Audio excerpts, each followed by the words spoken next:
Sports governance bill के लिए कई बार प्रयास करा गया, भूतकाल में भी प्रयास हुआ और अभी वर्तमान समय में मोदी जी ने अच्छी बात कही है कि हमें इंटरनेशनल स्टैंडर्ड का वर्ल्ड क्लास बेस्ट एक्सीलेंस के साथ हमारी तैयारी होनी चाहिए। और जब आने वाले दिनों में भारत ओलंपिक्स के लिए बिड करने जा रहे हैं, वैसी स्थिति में भारत में स्पोर्ट्स इकोसिस्टम रोबस्ट हो, दुरुस्त हो, पारदर्शी हो, अकाउंटेबिलिटी वाली हो, उस दिशा के प्रयास का एक ये महत्वपूर्ण कदम है।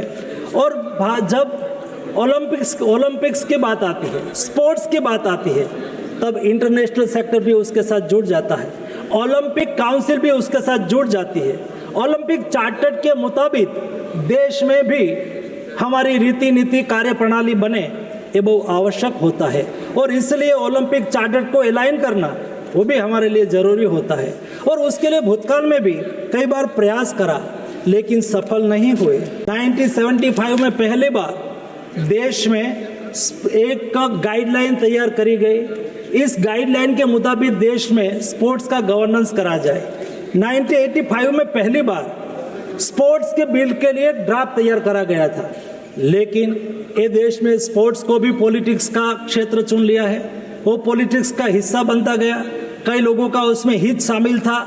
तो कोई प्रयास करता था मेरे जैसे मंत्री, लेकिन ये मंत्री स्पोर्ट्स गवर्नेंस बिल को लेकर आगे नहीं आ पाता था। 1985 में पहला ड्राफ्ट तैयार हुआ। 2011 में एक स्पोर्ट्स कोड बनाया गया, बिल तो नहीं आया लेकिन एक स्पोर्ट्स कोड बनाया गया।